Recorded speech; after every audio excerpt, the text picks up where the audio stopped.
အားလုံးပဲမင်္ဂလာပါရှင်ဒီနေ့ကတော့ပေါ့နော်အဖေများနဲ့ပြီးသားပြီဖြစ်ပေမဲ့အဖေများနဲ့တချင်းလို့ဆိုပြမှာပါတချင်းတမန်ကောင်းစဉ်လေးကတော့ကိုတော့ဖခင်အတွက်ဆူတောင်းလေးပဲဖြစ်ပါတယ်ဆိုရမှာနော်ကိုရရှင်ပေးသနာတဲ့ဖခင်များတို့ရဲ့နေ့အဖေနဲ့အားလုံးပါမဖခင်ကောင်းကြီးပေးမှုပါ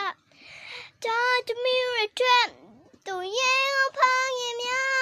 ခဏဆိုင်ဝင်ရင်ကျမ်းမာခြင်းရှိစေပါကဘာမရှိတော့ဖခင်များတော်တမီရကိုဓမ္မတီအားလန်တဲ့တို့တွန်တွန်လမ်းပြနိုင်စေအသက်တာမှာယုံကြည်ခြင်းဖခင်ဖြစ်စေဖို့ဆုတောင်းနေဖခင်တွေကိုပေးတယ်ကိုရနာညောင်းမှုပါ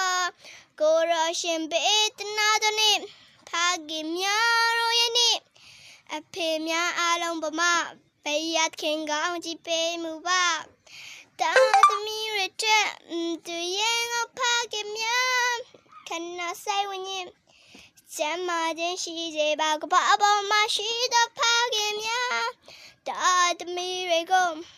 မတရားလမ်းထွက်တော့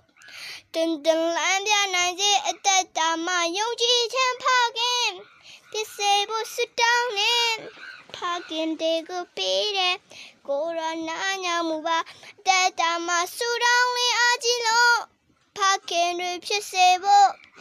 ဖခင်တွေကိုပေးတယ်ကိုရမစာမူပါအတန်းနဲ့မကောင်းပါဘူးရှင်